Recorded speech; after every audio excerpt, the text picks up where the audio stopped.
Dispatch number 23, Highway Robbery.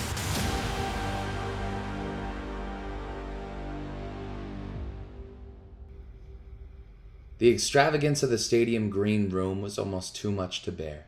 Finally having a second to catch his breath for the first time since the casino, Vaughn rolled up his sleeves and unbuttoned the top button of his race vest in an attempt to try to cool down before racing in flaming race boots for the next hour. "You excited, man? We're gonna clean the floor with all these suckers," said Commander Sean. "A little nervous, but other than that, I'm good. Ready to lock in," said Vaughn. "What does every place that we've been to in this galaxy have in common? An average temperature of a bajillion degrees.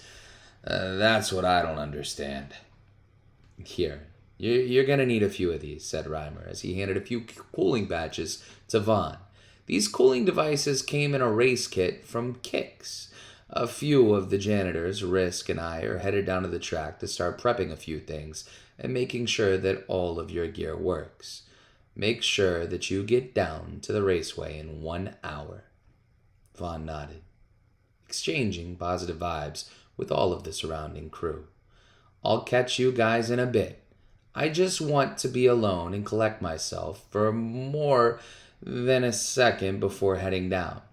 "You got it, man," said Sean.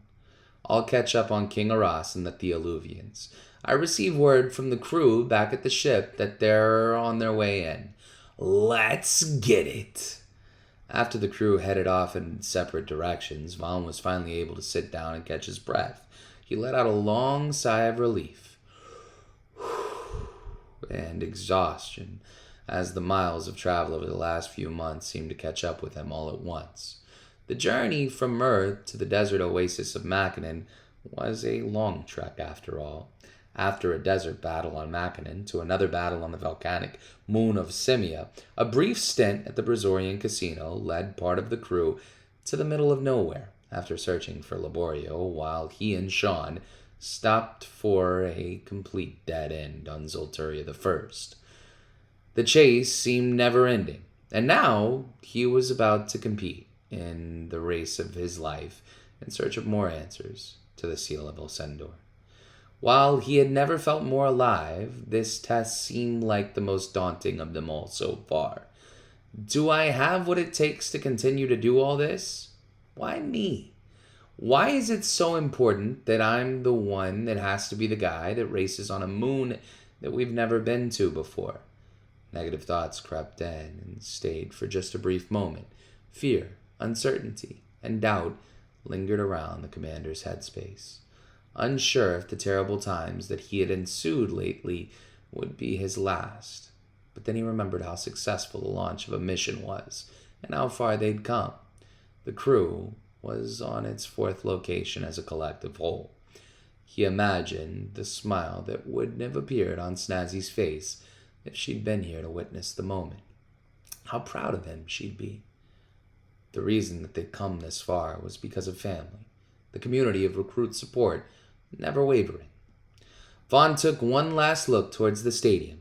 The fans were beginning to file in, holding signs that displayed their idols from all different origins.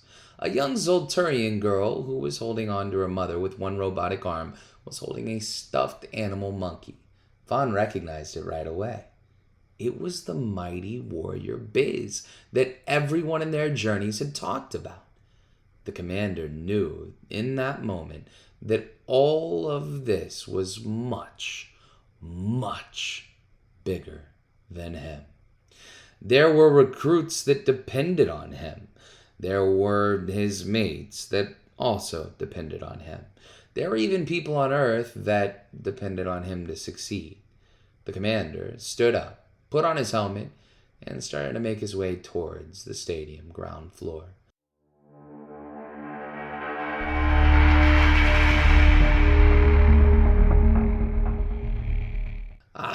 It's nice to see a familiar face, said Commander Sean, as he joined Destiny's Fortune in welcoming both King Arras and the Theoluvians to Zolturia II.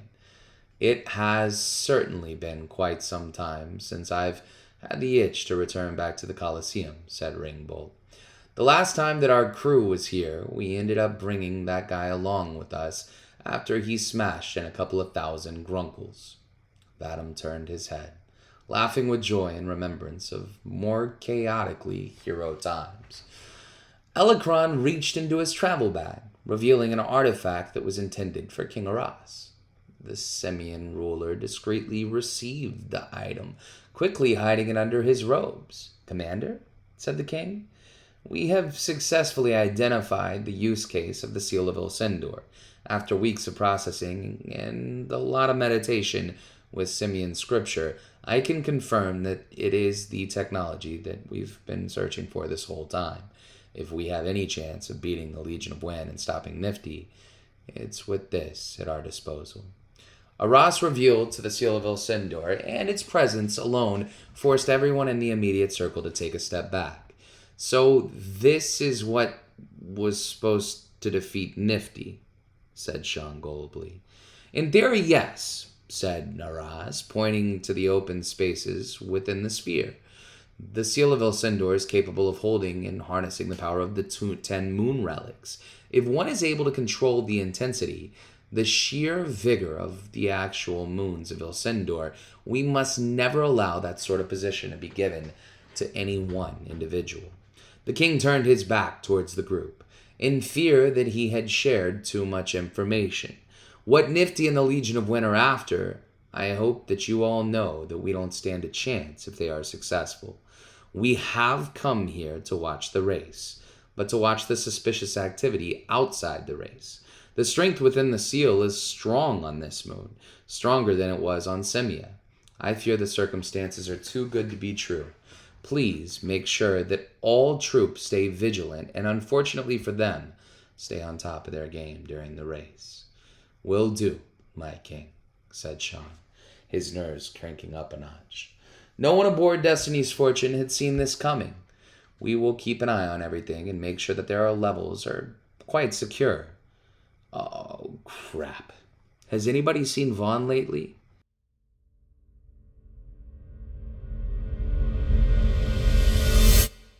Ready to join your captain buddies? There's a special place waiting for you in the caves of Visenfall, sneered Rivator as he revved his boot rig with the attached handlebars, sending a blue flame out of the rockets coming from the underside of the shoes.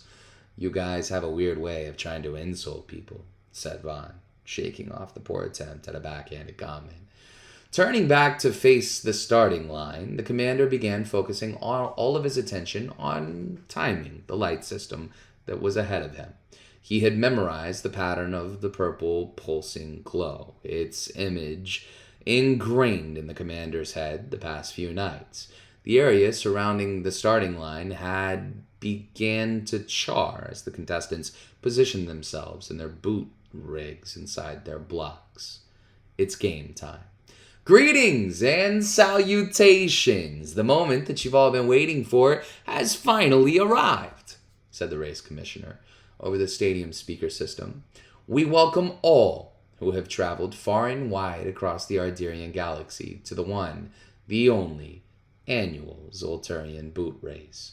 Explosions of cheering erupted from the stadium, completely drowning out any communications coming from the commander's earpiece.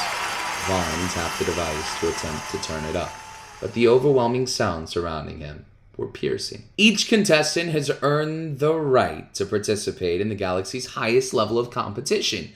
The traditions of class and exquisite talent amongst the group are bar none, and Zolturia is humbled to be able to host such a terrific presence, said the commissioner.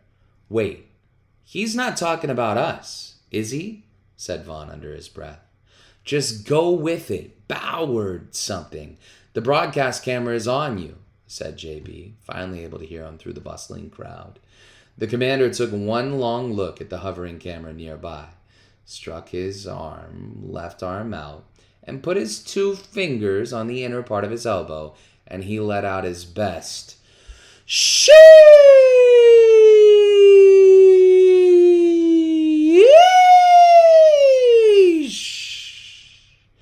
After a moment of awkward crowd silence in reaction to Vaughn's failed hype attempt, the commissioner continued.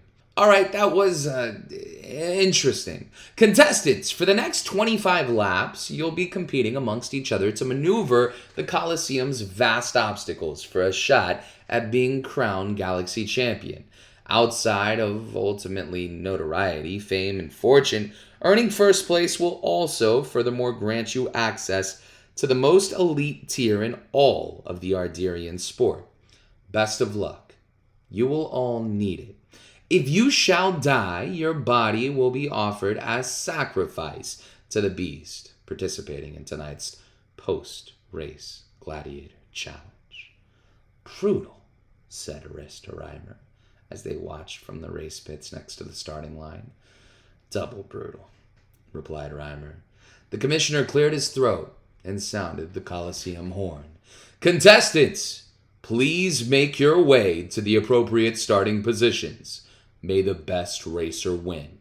For a brief second, all was quiet. The roar of the crowd seemed to vanish into another dimension. The kicked-up dust from the rocket boots stagnant in the still air. A bead of sweat managed to find its way under the commander's bandana, annoyingly trickling down onto its brow.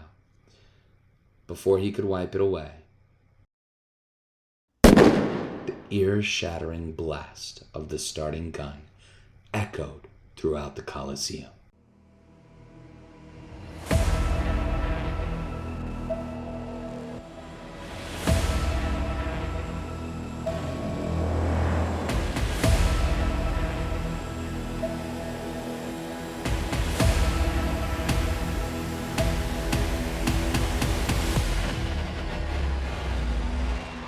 Recruits, it's time for you to choose what you think happens next. There are 2 more dispatches left within Season 1. Select 1 if a secondary tier character dies. Select 2 if Nifty makes an appearance in the next dispatch. And select 3 if an unlikely hero of the crew learns a new superpower. Head to the Choose Your Own Adventure channel in the Shot to the Moon Discord and discuss your choices with fellow Space Pass holders. Listen to next week's podcast to hear what happens next.